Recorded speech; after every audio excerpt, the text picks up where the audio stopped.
효과적 역량을 집중하겠습니다.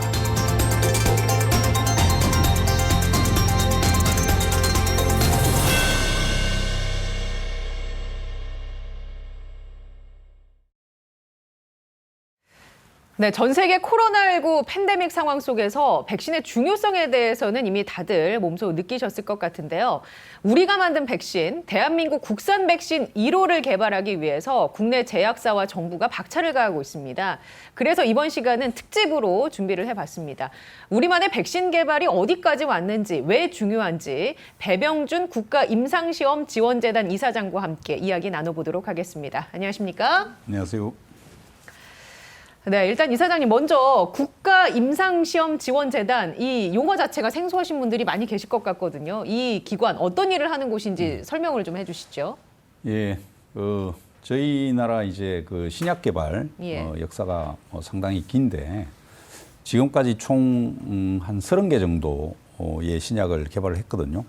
근데 신약 개발 과정과 시간을 볼 때 전체 신약 개발 비용과 시간의 한 60% 이상을 임상시험에 이제 소요되게 됩니다. 그래서 이렇게 중요한 임상시험을 체계적으로 지원하기 위해서 정부가 이제 보건복지부 산하에 재단법인으로 새로 설립을 하게 된 것이고, 제약산업 육성 지원에 관한 특별법에 따라서 임상 전문 인력 양성과 임상시험 산업 육성, 이 핵심적인 과제가 되겠습니다.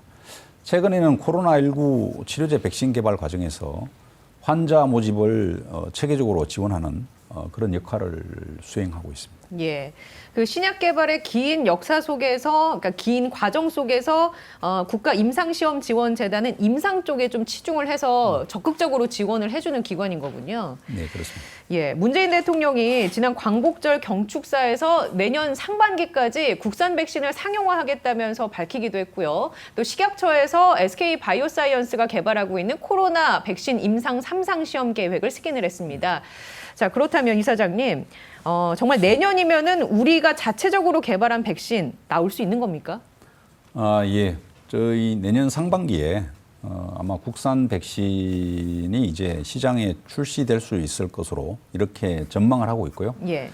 그것은 저희들이 이 백신이라는 새로운 어떤 신약을 개발할 때 대략 한 5,000개 정도의 후보 물질에서 출발해서 임상시험 과정을 거쳐서 이제 최종적으로 임상 3상이 끝나면 식약처에서 이제 신약 허가 절차에 돌입하게 되는데, SK바이오사이언스의 그 후보 물질이 지난 8월 10일 식약처의 그 임상시험 실시계획 승인을 덕하게 되었고요. 현재 중앙 IRB 그리고 또 개별 임상시험 실시 기관에 이제 임상시험 그 위원회가 있습니다. 그래서 이제 안전성 문제나 이런 것들을 검증하는 그런 단계에 있거든요. 그래서 9월이면 임상시험에 실제 돌입을 하게 될 수 있을 것으로 이렇게 전망이 되고요. 대략 한 5개국에서 다국가 임상시험을 진행하게 되는데 10월 말 정도까지 이제 실제 투약을 완료하고 그다음부터는 데이터 분석이라든지 이런 과정을 거치는 그런 스케줄로 진행 중입니다. 지금 국내 제약사 여러 군데가 백신 임상시험을 진행하고 있지 않습니까? 네, 그렇습니다. 뭐 이제 시청자분들께서는 이제 그게 도대체 어떤 백신인지도 좀 궁금하실 것 같아서 제가 덧붙여서 설명을 드리겠습니다. SK바이오사이언스 같은 경우에는 아마 아스트라제네카와 그리고 노바백스 백신을 위탁 생산하는 백신 위탁 생산 기업으로 많이 알고 계실 텐데요.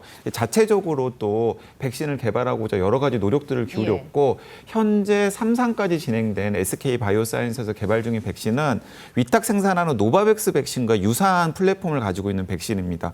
그러니까 이 코로나19의 스파이크 단백질 조각을 외부에서 만든 다음에 이제 가공을 해가지고 이제 몸 안으로 주입하는 재조합 단백질 백신의 형태인데요. 그 SK바이오사이언스에서는 노바백스 백신을 위탁 생산하기도 하고 유사한 플랫폼의 백신을 자체 개발하기도 해서 그것이 상당히 효과가 있다라고 하는 이상 임상시험 결과를 토대로 최근에 3상 임상시험 허가를 받아서 지금 그 절차가 방금 배 이사장님 말씀대로 이제 진행 중인 것이고요. 그리고 자 그렇다면 또 이런 것도 궁금하실 것 같아요. 임상시험이 진행이 되는데 어떤 식으로 진행이 될지도 좀 궁금할 것 같습니다. 자, 그런데 이제 과거에 이제 작년 같은 경우에는 뭐 아스트라제네카나 화이자나 모더나나 이제 노바백스 백신 같은 경우는 어떤 분들에게는 개발한 백신을 주입하고 어떤 분들에게는 식염수 같은 것들을 주입을 해서 가짜 백신을 주입한 분들과 진짜 백신을 주입한 분들 사이에 효과를 비교를 해가지고 효과가 있는지 없는지를 판단을 했었습니다. 자, 그런데 지금 여러 가지 백신이 개발되어서 실제 투약되고 있는 상황에서 그런 임상시험을 진행하는 게 사실은 어려울겠죠, 당연히. 그리고 어쩌면 부도덕한 일일 수도 있습니다. 왜냐하면은 백신을 접종할 수 있는 상황이 되어 있는데 그분들에게 가짜 백신을 놓아준다라는 건 사실 부도덕한 일일 수도 있잖아요. 감염의 위험성이 여전히 뒤따르니까요. 네, 그렇습니다. 그래서 이제 후발주자들 같은 경우에는 어떤 식으로 임상시험을 진행을 하냐면 SK 바이오사이언스에서 개발한 백신을 한 3,000명 정도에게 투입을 하고 그리고 나머지 한 990명 정도에게는 비교를 할 수 있는 백신을 하나 정합니다. 그런데 SK 바이오사이언스 같은 경우는 아스트라제네카 백신을 비교 대상 백신으로 정했습니다. 그래서 그분들에게는 아스트라제네카 백신을 투여를 하는 거예요. 그래서 SK 바이오사이언스 임상 백신을 투여한 분들과 그리고 아스트라제네카 백신을 투여한 분들 사이에 백신 투여 후에 시간이 지나면서 효과가 어느 정도나 유사한지 효과가 많이 떨어지는지 효과가 비슷한지 아니면 오히려 SK 바이오사이언스 백신의 효과가 더 좋은지 같은 것들을 따져가지고 최소한 아스트라제네카 백신과 비교했을 때 어느 정도 효과 이상이 되면은 이제 충분히 현장에서 사용할 수 있는 백신이라고 인정을 하고 승인을 해주는 절차로 진행이 되게 됩니다. 알겠습니다. 그 이사장님, 코로나19라는 게 우리나라만 덮친 게 아니잖아요. 전 세계적으로 이게 기세를 펼치면서 여러 피해를 낳고 있는데 그러면서 이제 백신의 중요성이 대두가 되고 더더군다나 백신 자주권, 백신 주권이라는 얘기까지 나오고 있습니다. 국산 백신을 개발해야 하는 이유에 대해서 설명을 좀 해주실까요? 예. 백신 주권이라 그래서 좀 상당히 생소한 그런 용어가 이제 등장을 했는데요. 우선 그 최근에 코로나19 사태가 굉장히 장기화되고 있지 않습니까? 우리나라에 코로나19 확진 환자가 처음으로 발생한 것이 2020년 1월 20일입니다. 네. 벌써 1년 반 정도가 경과가 됐고 국민들도 굉장히 그 고통을 느끼고 있고요. 또 최근에는 델타 변이라 그래서 이제 그 변이 바이러스가 전 세계적으로 확산이 되면서 계속 나오고 있죠. 백신을 맞은 분들 중에 일부 분들에 대해서는 이제 뭐 돌파 감염 이런 것들이 이제 이슈가 되고 있습니다. 그래서 전 세계적으로 백신의 수요는 크게 늘어나는데 공급은 대단히 제한되고 있는 그런 상황이기 때문에 안정적인 백신을 수급하는 그런 상황, 수급할 수 있는 능력을 확보하는 것이 대단히 중요한 그런 과제가 되겠습니다. 또 특히 이제 화이자나 모더나 같은 그런 그 선발 제조사의 경우에는 백신의 가격을 계속해서 인상을 하고 있고요. 이제 8월 1일부터 유럽연합에 이제 화이자는 26%, 모더나는 13% 이제 가격을 인상했는데 이것을 계속해서 더 올리지 않는다는 보장이 없는 그런 상황이 되겠습니다. 그리고 이제 신종 감염병 발생 주기가 계속 짧아지고 있습니다. 저희 나라 같은 경우에도 2002년에 이런 같은 코로나 계열의 이제 바이러스인데 사르스가 등장을 했고요. 2015년에 메르스 사태가 있었는데 2020년에 이제 코로나 이 상황이 전개되고 있습니다. 그래서 앞으로 발생할지도 모르는 그 포스트 코로나 시대의 공중보건 대응 위기 능력을 계속해서 강화하기 위해서는 백신 자주권을 확보하는 것이 대단히 중요한 그런 과제가 되겠습니다. 그 장기적인 관점으로도 접근을 하시는 거군요. 앞으로 포스트 코로나 이후의 시대까지 좀 염두에 두고. 네, 그렇습니다. 정부가 지금 개발을 지원하고 있는 백신이 전통적인 방식의 뭐 여러 가지 그 전달체 백신이라든지 합성 항원 백신이라든지 이런 또 백신 외에 차세대 백신, 그러니까 mRNA 백신까지도 이제 궁극적으로 개발하는 목표를 가지고 있고요. 그렇게 하기 위해서는 더더구나 이번에 성공 사례를 국내에서 도출하는 것이 대단히 중요한 그런 시점이다 이렇게 보여집니다. 자, 그렇다면 이런 질문을 드릴 수밖에 없습니다. 국산의 백신을 개발을 해도 사실 화이자나 모더나가 많이 뿌려지고 있잖아요. 많이 접종을 하고 있고 이런 상황 속에서 이게 굳이 많은 자금과 시간과 노력을 들여서 이걸 개발할 필요가 있을까라고 궁금해하시는 분들도 있을 것 같거든요. 네, 그 중장기적인 이제 방향에 대해서는 방금 배 이사장님께서 잘 설명을 해주셨으니까 저는 또 다른 포인트를 한번 짚어드리고 싶은데요.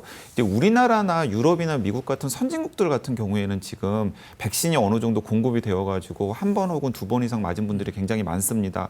하지만 남미, 아프리카 그리고 남아시아 같은 저개발국이나 개발도상국으로 눈길을 돌려보면은 여전히 백신 접종률이 10%가 안 되는 나라들이 태반이거든요. 근데 이제 이런 나라들의 그 이웃들에게도 백신 접종이 어떤 식으로든 간에 진행이 되어야 되는데요. 지금 현재 화이자, 모더나, 아스트라제네카 혹은 노바백스만으로는 공급이 턱없이 부족한 상황입니다. 예. 그런데 만약에 우리나라에서 SK 바이오사이언스나 뭐 혹은 다른 기업에서 개발한 백신이 성공적으로 개발 완료가 되어서 3상 임상시험까지 통과가 되고 세계보건기구에서 충분히 아스트라제네카 백신이나 혹은 화이자, 모더나 백신과 비교할 수 있을 정도로 효과도 있다라고 인정을 받게 되면은 그런 저개발국이나 개발도상국 이웃들에게 굉장히 유용한 옵션이 될 수 있는 것이죠. 국가 이미지도 올라가겠죠. 당연하죠. 그래서 만약에 내년 상반기에 SK 바이오사이언스 등에서 개발한 백신이 3상이 완료가 돼가지고 허가를 받게 되면은 우리나라 수요가 아니라 우리나라에서는 뭐 부스터샷 용도 같은 것으로 쓸 수 있겠고요. 그리고 저개발국이나 혹은 개발도상국에 있는 나라들에게 대량으로 공급될 가능성이 있기 때문에 그런 점에서도 지금 인류의 팬데믹을 극복하는 데 굉장히 도움이 될 것으로 판단이 됩니다. 예. 여러 기업들을 지금 지원하고 계시잖아요. 임상센터에서. 이런 지원이 꼭 필요할 것 같다라는 생각이 드는 게 독자적으로 회사가 나서서 임상시험을 계획한다라는 게 굉장히 막대한 자금이 들고 여러 가지 시간이 드는데 그거를 좀 공적인 부분에서 좀 도와주겠다라는 거지 않습니까? 예, 그런 부분 참 중요하다라는 생각이 들고 성공 사례를 도출해내는 게 그래서 더 중요하다라고 얘기를 해주셨습니다. 자, 그렇다면 그 성공을 만들어내기 위해서 우리가 어떤 점을 좀 눈여겨봐야 할까요? 네, 이렇게 중요한 백신을 개발하기 위해서는 세 가지가 필요합니다. 그래서 첫째, 개별 제약사가 일일이 감당할 수 없을 정도의 막대한 자금이 소요되기 때문에 이제 전 세계적으로 정부가 R&D 예산을 지원하게 되고요. 두 번째는 이제 기업이 좋은 후보 물질과 그것을 신약으로 성공시킬 수 있는 기술력을 반드시 가지고 있어야 됩니다. 근데 우리나라는 이제 첫 번째와 두 번째는 이미 갖추고 있고요. 세 번째는 이제 많은 국민 여러분들께서 임상시험에 참여해서 그것이 신약으로서의 충분한 안전성과 유효성을 갖고 있다는 것을 확정할 수 있는 그런 단계를 거쳐야 되는데요. 그래서 임상시험 참여가 여기서 이제 대단히 중요한 과제로 대두가 되고 있고, 그래서 임상시험 참여를 위한 그 참여자 모집이 이제 지금 핵심적인 과제로 저희들이 지금 되고 있습니다. 예. 그럼 참여자 모집은 어떻게 진행이 되고 있습니까? 지난해에 제약산업 육성 특별법에 따라서 국가임상시험지원재단이 국가임상시험 지원센터로 이제 보건복지부에서 지정이 되었습니다. 그래서 그 이후에 임상시험 참여자를 모집하는 역할을 공공 플랫폼으로 좀 전환을 했습니다. 그래서 그 이전에는 뭐 개별 이런 환자를 모집하는 대행사가 뭐 역할을 한다든지 그것도 수수료를 받고 아니면 뭐 전철이나 버스나 이런 데 이제 뭐 화장실 같은 데 광고 많이 봤습니다. 광고 같은 걸 뭐 이렇게 붙여가지고 이제 임상시험 환자를 모집하는 그런 좀 구시대적인 시스템이었는데요. 최근에는 코로나19 임상시험 포탈이라는 것을 구축해서 임상시험 포탈을 통해서 이제 임상시험에 참여하고 싶은 그런 분들은 대단히 간단한 본인 인증 절차, 그러니까 뭐 스마트 휴대폰에 본인 인증 확인을 거친 다음에 임상시험 참여 의향서를 자발적으로 제출할 수 있는 이런 시스템을 구축을 했고요. 또 저희 재단에 전문 상담 센터를 두고 간호사 출신의 임상 간호사를 6분을 저희들이 채용을 했습니다. 그래서 1577-7858로 이 콜센터인데요. 전화를 주시면 이런 충분한 그런 안내를 받을 수 있는 그런 환경을 구축했다는 말씀을 드립니다. 예. 그래서 제가 오늘 나오신다고 해서 방송 들어오기 전에 코로나19 임상시험 포털에 들어가 봤어요. 그랬더니 유명인 몇 분이 이미 참여 의향서를 제출하신 것 같더라고요. 그 사진과 함께 홍보하는 사진이 실려 있던데 이사장님도 보니까 참여 의향서 1호 신청자이시고 일반 국민들은 사실 이 임상시험이 그렇다면 어떻게 진행이 될 것인가, 내가 참여를 하게 된다면 어떤 프로세스로 임상시험에 참여하게 될 것인가에 대해서 궁금해할 것 같거든요. 네. 제가 지난해 그 16개 예. 주요 병원의 임상시험 센터장들과 공동으로 임상시험 참여 의향서를 작성했고요. 예. 그게 이제 아마 우리 재단에 제출한 1호 임상시험 참여 의향서가 되겠습니다. 그 이후에 특정 제약사가 개발 중인 이제 국산 백신 후보 물질을 금년 4월 28일에 실제 제가 접종을 했거든요. 예. 그래서 현재까지 뭐 보시겠지만 대단히 건강한 상황으로 또 그 항체는 현재 그 외국에서 개발한 네. 다른 백신에 못지않는 높은 수준으로 형성이 되었다는 것을 전문기관으로부터 이제 확인을 한 바가 있습니다. 한 번만 맞으신 건가요? 그게 이제 2번 맞는 것도 있고요. 예. 한 번 맞는 것도 아. 있는데 그것은 밝힐 수가 없습니다. 아, 예. 왜냐하면 어느 회사인지 금방 알 수 있기 때문에. 네네네. 이렇게 이제 저희 재단의 사전 임상시험 참여 의향서라는 것을 제출을 하면요. 저희 재단에서 카카오톡이나 이메일을 통해서 임상시험 참여 의향서가 제출이 되었다는 것을 확인을 하는 그런 것을 보내드리게 됩니다. 예. 그래서 최근에 이제 SK바이오사이언스의 임상 3상 진입 이후에 임상시험 참여 의향서 제출자가 큰 폭으로 늘어서 지금 거의 4,200명 오. 이상을 상회를 하게 되었다는 예. 말씀을 드리고요. 그러면 지금 14개 이제 병원 임상시험 센터에서 네. 임상시험을 이제 구체적으로 실시를 하게 됩니다. 그래서 이 기관윤리위원회, 그러니까 IRB에서 임상시험을 해도 된다는 허락이 떨어지게 되면 9월 달에 이제 실제 그 백신 이제 투약이 네네. 이루어지게 되지 않습니까? 이 단계쯤 해서 저희 재단에서 그 4,200명의 임상시험 참여 의향서 제출자 분들에 대해서 여러 가지 질문을 하게 됩니다. 이미 백신을 맞았는지, 혹시 또 최근에 뭐 다른 중대한 뭐 질환이라든지 예. 코로나에 확진됐는지 이런 것들을 프리 스크리닝 절차를 거쳐서 거기에 통과되는 분들, 뭐 예를 들어서 뭐 1,000명이든 2,000명이든 거기 통과되는 분들에 대해서는 임상시험에 참여해도 되는 후보라고 이렇게 알려드리게 됩니다. 그러면 그분들이 이제 14개 임상시험 실시기관과 자기가 참여하고 싶은 백신 후보 물질을 개발하고 있는 기업을 본인이 선택을 하게 되겠습니다. 그래서 그 선택에 의해서 이제 예. 매칭이 이루어지면 실제 그 임상시험 실시기관에서 몇 월 몇 시에 임상시험에 참여하러 오라는 것을 안내를 하게 되고요. 그럼 그 의료기관에 이제 도착해서 간단한 체혈이라든지 이런 과정을 거쳐서 자기가 원하는 날에 갈 수는 있는 건가요? 원하는 날이라기보다는 예. 이제 이 비교 임상이 아스트라제네카 백신이잖아요. 네네. 그래서 조금 짧은 기간에 집중적으로 이루어지게 됩니다. 그래서 예. 아마 대부분 9월에서 10월 사이에 네네. 임상에 다 참여해야 되는 그런 상황이 예. 되겠습니다. 그렇게 해서 이제 넘어가게 되면 거기서 이제 맞고 데이터는 이제 분석하는 네, 예. 그렇습니다. 그래서 임상 시험이 이제 한 번에 끝나는 게 아니고 네. 대략 한 8번 정도의 그 여러 가지 그 단계를 거치게 됩니다. 그래서 갈 때마다 임상 시험을 의뢰한 제약사에서 이제 경제적 보상 뭐 이렇게 실비 보상입니다. 뭐 예. 교통비라든지 이런 것들을 지급을 하게 되고 또 임상 시험에 참여하는 분들의 경우에는 좀 상당히 불편하지 않습니까? 병원을 여러 왔다 번 갔다 해야 왔다 갔다 되고. 해야 예. 되고 그래서 그런 부분에 대한 적절한 어떤 그 자긍심과 이런 것들을 갖추도록 하기 위해서 저희들이 한 번 참여할 때마다 뭐 4시간의 자원봉사를 뭐 인정해 준다든지 하는 여러 가지 그 별도의 인센티브를 강구하기 위해서 노력하고 있다 하는 말씀드립니다. 예. 쭉 설명을 해 주셨는데,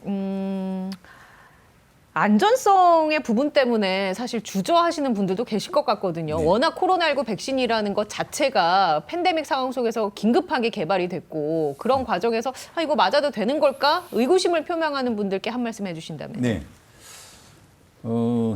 이 SK바이오사이언스가 8월 10일 날 임상시험 3상 승인을 받을 때 임상 1상에 대한 그 데이터를 공개를 했습니다. 네. 이제 임상시험을 실시하면은 그 중대한 어떤 부작용이 발생했을 예. 때는 다 식품의약품안전처에 보고를 하게 돼 있고요.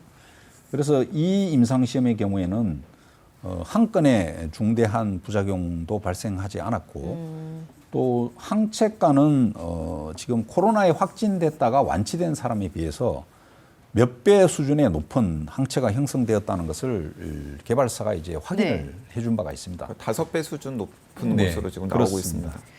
그리고 지난번 우리 재단이 보건복지부와 함께 이 임상시험에 관한 국민 인식 조사를 한 바가 네. 있는데요. 그 중에 이제 상당히 많은 분들이 그 국산 백신의 부작용에 대해서 좀 염려를 하고 예. 또 임상시험 정보가 좀 제한적이다 이런 것을 좀 염려를 하셨습니다. 그래서 예. 미국의 FDA나 선진국 같은 경우는 현재 시행 중에 있는 임상시험에 관한 정보를 임상시험에 참여하는 분들과 동등한 수준으로 공유하는 그런 환자 중심 임상시험 환경을 구축하기 위해서 예. 굉장히 노력하고 있거든요. 그래서 저희 나라도 이제 식품의약품안전처와 저희 복지부 그리고 우리 재단은 이제 이런 최근에 이런 환자 중심 임상시험 환경을 구축하기 위해서 대단히 이 노력을 하고 있다 하는 말씀을 드립니다. 예. 말씀해 주신 것처럼 인식 조사를 했더니 국산 백신 개발이 필요하다라는 응답을 주신 분들은 92.8%인데 막상 내가 임상 시험에 참여하겠냐라고 물어봤을 때는 21%만 참여하겠다라고 대답을 했거든요. 네. 그런 부분이 이제 안전성이나 정보의 그 공유 부분에서 네. 그런 선택을 한 것 같은데 화이자나 아스트라제네카도 임상 개발 과정 중에 중대한 부작용이 생겨서 중단한 적이 있지 않았습니까? 네, 그렇습니다. 예. 그런데 지금 베이 사장님께서 말씀드린 것처럼 지금 국내에서 개발 중인 백신 같은 경우에는 예를 들어 SK 바이오사이언스 같은 경우에는 1상 이상을 지나고 지금 이제 3상 임상시험 승인이 되었는데 말씀하신 것처럼 1상 이상 중에서 중대한 부작용 사례가 하나도 없었어요. 그러니까 현재까지 진행된 것만 놓고 보면은 안전성 면에서는 상당히 신뢰할 만하다. 그리고 이제 3상까지 이제 진행이 되고 나서는 이제 더욱더 그런 게 더 높아지겠죠. 전 세계에서 시행 중에 있는 임상시험 총 건수가 예. 미국 NIH의 이제 그 리포트가 되는데요. 한국 식약처에서 승인한 임상시험 건수를 가지고 이제 그 점유율을 보면은 2020년에 세계 6위까지 저희들이 도달하게 예. 됐습니다. 그래서 임상시험 강국이다 이런 표현을 할 수가 있겠고요. 이것이 이제 신약 개발까지 이어지면 참 좋겠다는 그런 생각을 하게 됩니다. 예. 잠시 전에 아까 전에 이제 그 백신을 맞은 사람도 참여를 할 수 있다라고 얘기를 해주신 것 같은데 가능한 겁니까? 이미 아니, 그렇지는 맞은 않습니다. 예. 그 백신을 이미 접종한 분들은 네. 임상시험에 참여할 수 있는 자격이 아예 없게 됩니다. 없는 건가요? 왜냐하면 이 중화항체가 이제 백신 접종 예. 이후에 어느 정도 형성되는지를 관찰을 해야 되는데 백신을 이미 맞은 분은 몸속에 이미 항체가 형성돼 있기 때문에 예.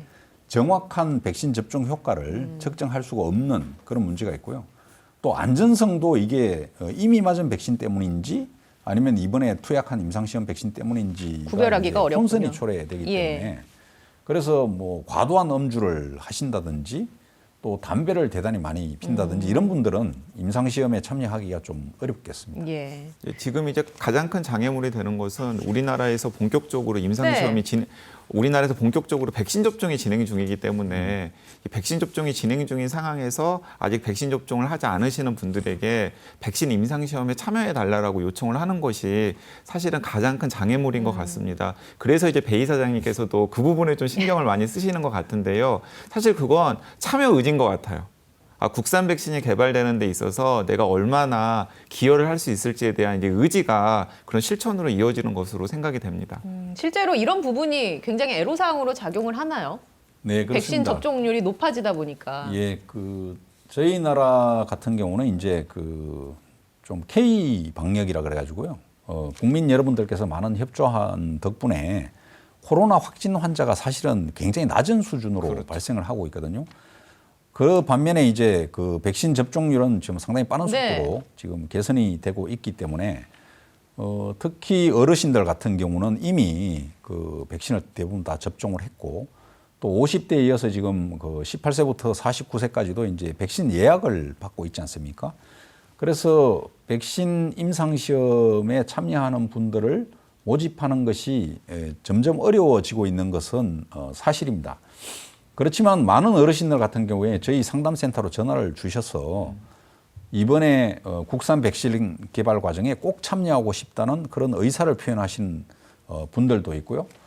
또 약간의 그 경미한 기저질환이 있는 분들 같은 경우에는 동네 의원에서 이제 실백신을 접종하는데 좀 두려움을 가지는 분들도 있습니다. 그런데 임상시험용 백신은 큰 병원, 우리나라 유수의 큰 병원에서 많은 의료진들이 지켜보는 가운데 이제 백신을 접종하기 때문에 상대적으로 더 안전한 방법으로 투약을 하는 그런 환경을 선호하는 분들도 분명히 있습니다. 그래서 이런 여러 가지 상황을 고려하고 또 지금 SK바이오사이언스가 채택하고 있는 합성항원 백신은 독감 백신을 만드는 그런 플랫폼이기 때문에 아까 말씀하신 대로 이제 부작용 같은 것들이 더 낮다고 이렇게 세계적으로 과학자들이 이야기를 하고 있거든요. 그래서 그런 안전성에 대한 어떤 믿음이 국산 백신에 더 있다고 생각하는 분들의 경우에는 이런 임상시험 방식을 선호하는 경우도 있겠습니다. 예.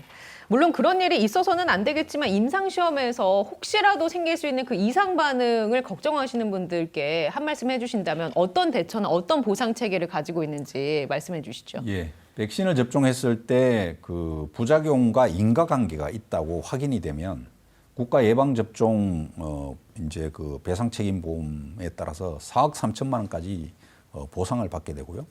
임상시험에 참여했을 때는 무과실 책임 배상 보험을 임상시험을 의뢰하는 제약사가 반드시 가입을 하도록 됩니다. 그래서 어떤 부작용이 생겼을 때 이것이 백신과 인과관계가 있는지 여부를 따지지 않고 이제 보상을 해주게 되는데 지금까지는 그 보상 한도가 뭐 프로그램에 따라 좀 다르지만 대략 한 1억에서 1억 5천만 원 정도였던 것이 이번에 SK바이오사이언스의 3상 임상시험을 계기로 해서 그것을 국가 예방접종 그 배상보험에 준하는 수준으로 대폭 상향 조정했다는 그런 말씀을 드립니다. 알겠습니다. 더불어서 인센티브 혜택도 궁금하거든요. 그 혜택들은 어떤 게 준비가 돼 있습니까? 예, 가장 중요한 것이 이번 3상 임상시험에 참여하는 분들은 백신 접종과 똑같은 예방접종 증명서를 질병관리청장으로부터 받을 수 있다는 말씀을 드리고요.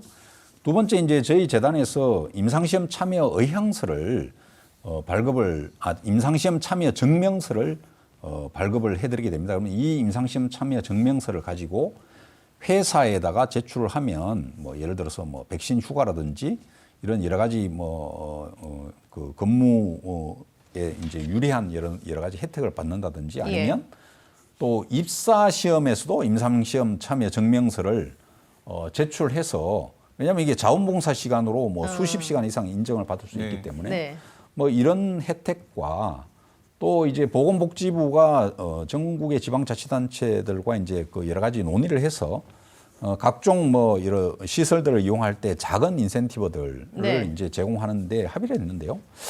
저희들이 생각할 때는 가장 중요한 것은 사회적 인정감인 것 같습니다. 외국의 경우에도 이제 솔크 백신이라고요. 옛날에 그 제2차 세계대전이 끝나고 난 다음에 척수형 소아마비가 전 세계적으로 그 유행을 한 적이 있습니다. 그래서 수많은 어린이들이 소아마비에 감염이 됐었는데 그때 그 미국의 솔크라는 과학자가 이제 자기 가족들을 임상시험에 참여를 시키고 이게 언론에 알려지면서 미국 국민 180만 명이 솔크 백신 개발에 참여를 하게 된 것입니다. 그래서 우리나라의 이번 백신 임상시험에 참여하는 분들도 사실은 이제 그 백신 신약을 개발하는데 굉장히 큰 공을 세운 분들이기 때문에 저희들이 이 백신 유공자로 뭐 표창을 한다든지 또 저희 재단의 그 명예 전당을 만들어서 이분들의 이름을 굉장히 항구적으로 보존하는 뭐 그런 것들을 지금 실행하려고 준비하고 있습니다. 공동체의 안전을 위해서 본인들이 희생을 한 부분이 분명히 있으니까요. 아니, 저 같은 경우는 국산 백신 임상시험에 참여할 생각을 미처 못했는데 예를 들어서 지금 그 18세부터 49세 중에서 내 백신 차례까지 못 기다리겠다 하시는 분들은 지금 신청을 하시면은 2상까지 효과가 어느 정도 검증된 3상 임상시험에 들어간 백신을 9월 달에 접종을 할 수가 있다라는 것, 그것도 그 백신 접종 후에 여러 가지 케어를 받을 수 있다라는 것 등등을 염두에 두면 좀 솔깃한 제안이라는 생각이 듭니다. 어디로 문의하면 될까요? 저희 재단에 그 상담센터가 설립이 됐는데요. 1호 1577-7858. 아까 말씀하셨죠. 1577-7858. 전화 주시면 예. 1577-7858로 전화 주시면 충분한 상담을 받을 수 있고요. 또 포털에서 코로나19 임상 이렇게까지만 입력을 하면 네. 코로나19 임상 우리 사이트로 연결이 예. 됩니다. 그래서 네. 거기에서 또 인터넷이라든지 이런 것으로 좀 충분히 상담을 할 수가 있겠습니다. 그 초록색 창에 코로나19 임상시험 이렇게 했더니 바로 연결이 네. 되게 돼 있더라고요. 그리고 홈페이지도 굉장히 깔끔하게 간략하게 정리가 돼서 보기 쉽습니다. 앞으로 하실 일이 많을 것 같은데 국산 백신 개발을 위해서 한 말씀 해주신다면요. 예, 뭐 다행스럽게도 저희 국내 제약사가 이제 세계적인 수준의 후보 물질을 확보를 해서 임상시험 3상에 돌입을 하게 됐고요. 이 후보 물질은 이제 세피라든지 빌 게이츠 재단에서도 이 우수성을 인정해서 상당히 많은 자금을 지원한 그런 케이스가 되겠습니다. 그래서 이번 3상 임상시험이 성공적으로 완수가 되면 우리나라에서 처음으로 이제 코로나19 백신을 개발하게 되는 것이고요. 그래서 이 과정에서 제약사뿐만이 아니고 임상시험에 참여하신 국민들 또 임상시험을 실제 실행하고 있는 임상시험 실시기관의 임상의사 또 특히 임상간호사들의 노고가 대단히 많습니다. 그래서 이런 모든 분들의 노고에 대해서 감사하다는 그런 말씀을 드리고요. 이것이 과학적인 어떤 시험이기 때문에 어떤 편견이나 이런 것 없이 충분한 어떤 근거를 가지고 신약으로 좀 연결될 수 있는 그런 날이 오기를 꼭 기대합니다. 예, 알겠습니다. 자, 지금까지 배병준 국가임상시험지원재단 이사장, 강양구 TBS 과학전문기자와 얘기 나눴습니다. 저희가 준비한 내용은 여기까지고요. 건강한 하루 보내시기 바랍니다. 고맙습니다.